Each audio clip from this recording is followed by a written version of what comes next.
So my name is Rick Morrell. I live at a place I call Aloha Farm. I run something called the Aloha Project, which is a food security project. And we have a festival called Aloha Festival.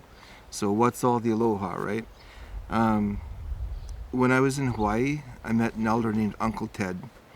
And at first he couldn't, like I didn't follow protocols, like I just went to meet him and he said, you can't just meet me, someone's gotta bring you here that we both know. So, okay, I'll come back. So I came back with my friend and she introduced us, and then Uncle Ted, he says to me, he says, well, what do you want to know?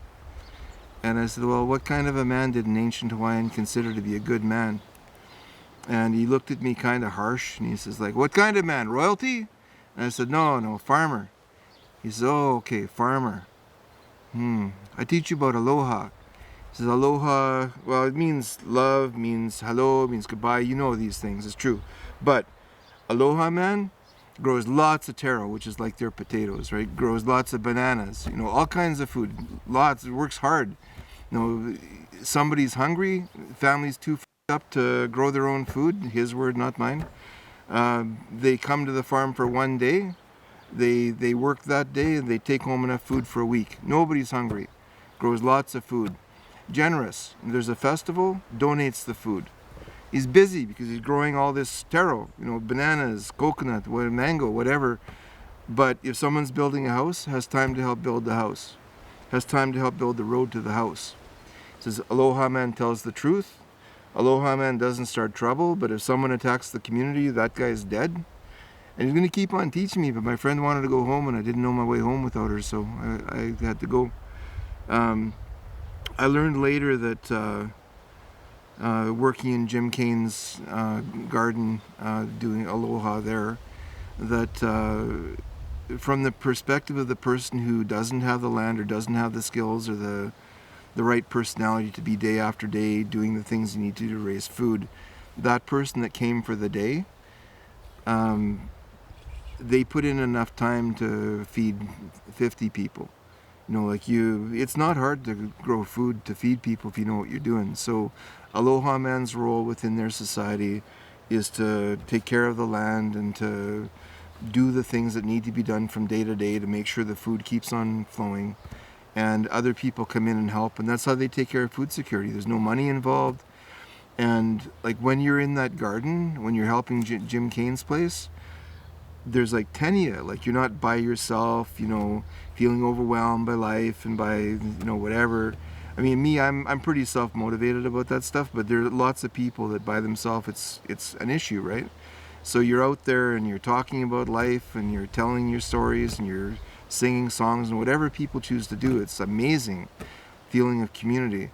And no money, no money involved, and yet nobody's hungry and everybody. They're not just going to the food bank and getting stale bread and expired pasta and you know what I mean? Like it's fresh vegetables and fresh meat and fruit and anyway, so I came back here and now I'm just at the farm. The store is gone. And what I want to do, what the Aloha Project is meant to do, is to build food farms like those farms I saw in Hawaii. At first I thought just here I'll have the farm and then people can come and help and they're learning how to garden and they're having community and they're taking home food.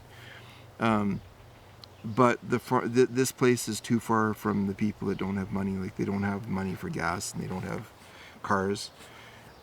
So the conclusion is that the gardens have to be within the communities. And so what we want to do is use this place as a demonstration site where we can bring mayors or chiefs or people from administration of different communities to see this is what we would put within your community, and then people would come and help, and you'd have like someone whose job is to manage that, someone who's paid to have a job to manage the farm, and people would come and they'd learn how to garden and they'd take home food and they'd learn how to take care of chickens and they take home eggs and they take home meat, and yeah, so the skills are being shared, and you've got community because you got a bunch of people, different generations, and different people working together to grow the food, and food security is taken care of with fresh, beautiful vegetables and fruits and meat, and not just stale pasta and crackers. So this is the vision of the Aloha Project. That's where the Aloha idea came from. That's why I use the word Aloha, even though I realize I'm not a Hawaiian. We don't in English have a word for Aloha. First Nations cultures do have these kinds of concepts about taking care of each other and taking care of the community and taking care of nature. Unfortunately, those languages aren't being spoken very much these days.